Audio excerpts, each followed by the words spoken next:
Welcome to special debate. This is Satish. Telugu రాష్ట్రాలను bird flu భయం పట్టుకుంది. బర్డ్ ఫ్లూ వైరస్ ఏంటి? ఇది మనుషులకు కూడా సోకుతుందా? చికెన్ గుడ్లు కొన్నాళ్ళు మానేయాలా? వైద్యులు, అధికారులు, నిపుణులు ఏమంటున్నారు? దీనికి సంబంధించి ఇన్ డీటెయిల్గా మాట్లాడబోతున్నాం. చర్చలో పాల్గొంటున్నారు ప్రముఖ general physician doctor Murali Bharadwaj గారు 10 టీవీ స్టూడియోలో. బయట నుంచి లైవ్లో పాల్గొంటున్నారు నేషనల్ ఎగ్ కోఆర్డినేషన్ కమిటీ చైర్మన్గా ఉన్న ఎర్రబెల్లి ప్రదీప్రావు గారు. ఎర్రబెల్లి ప్రదీప్రావు గారు, మురళీ భరద్వాజ్ గారు, ఇద్దరికి ముందుగా నమస్తే సార్. నమస్కారం. రైట్, ప్రదీప్రావు గారు, ప్రస్తుతం పరిస్థితి ఎలా ఉంది సార్? ఆంధ్రప్రదేశ్లో బర్డ్ ఫ్లూ కలకలం నేపథ్యంలో తెలంగాణకు కోళ్ళు అంటే పౌల్ట్రీ నుంచి కోళ్ళు రాకుండా అడ్డుకున్న వైనం మనం చూసాం. తెలంగాణలో తీవ్రత ఎలా ఉంది? రెండు తెలుగు రాష్ట్రాల్లో ప్రస్తుత పరిస్థితి ఏంటి సార్? తెలంగాణకు మాత్రం ఇప్పటి వరకు బర్డ్ ఫ్లూ ఎక్కడ కూడా ఐడెంటిఫై కాలేదు.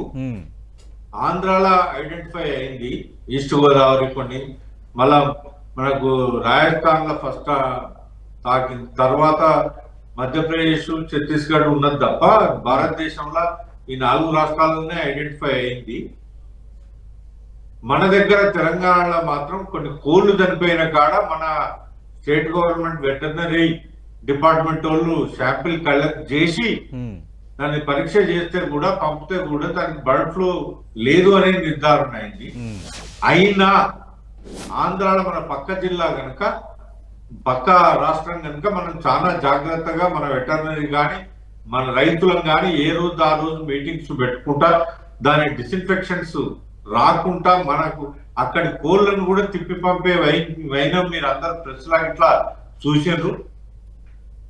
రెండోది అంటే మన దగ్గరికి ఐడెంటిఫై అయ్యి మన దృష్టికి వచ్చింది కనుక 99% తెలంగాణలో బర్డ్ ఫ్లూ రాకపోవచ్చు. ఎందుకంటే ఇప్పుడు వచ్చే టైం కూడా దాటిపోతుంది, సమ్మర్ పెరుగుతున్నది. 35 degrees నుంచి 40 degrees కనుక ఉంటే ఆ వైరస్ కూడా ఇంకా పెరిగే అవకాశం ఉండదు. కనుక మన తెలంగాణ పోల్ట్రీ రైతులు ఎవరు, తెలంగాణ ప్రజలు ఎవరు భయపడాల్సిన అవసరం లేదని మీ ద్వారా తెలియజేస్తుంది. అంటే ఆల్రెడీ పబ్లిక్ లో కొంత భయం మొదలైంది ప్రదీప్ గారు. అవును, మీరు చేసే భయం అయితే మీరు అన్నది వాస్తవమే. రెండవది బర్డ్ ఫ్లూ ఒకళ్ళ నిర్ధారణ కాలేదని అయిన కాడ కూడా మన సైంటిస్టులు కానీ డాక్టర్లు చెప్పేది ఏంటంటే 40 degrees టెంపరేచర్ దాటితే ఈ వైరస్ బతకదు. మన ఇండియన్ వాతావరణంలో బాయిలింగ్ కుక్ చేసుకుంటాం, ఫుడ్ను ఉడకబెట్టుకొని తింటాం, ఆమ్లెట్ వేసుకుంటాం, చికెన్ వండుకుంటాం. అంటే 100 degrees టెంపరేచర్ మీద మనం వంట చేస్తాం. కనుక ఎవ్వరికి కూడా ఇంతవరకు మన భారతదేశంలో ఏ వ్యక్తి కూడా బర్డ్ ఫ్లూ వచ్చి కోడినో గుడ్డునో తిని వైరస్ వచ్చిన దాఖలాలు లేవు.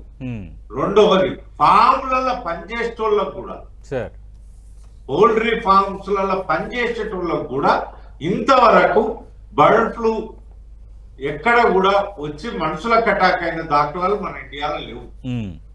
లోగా ఒకసారి మేము పౌల్ట్రీ నుంచి మేము అనౌన్స్ చేసినాం, ఎవరికన్నా భారతదేశంలో ఇప్పటి వరకు బర్డ్ ఫ్లూ వ్యక్తి గనక మనుషులకు గనక సోకినట్టు నిరూపిస్తే మేము ₹1,00,00,000 ఇస్తామని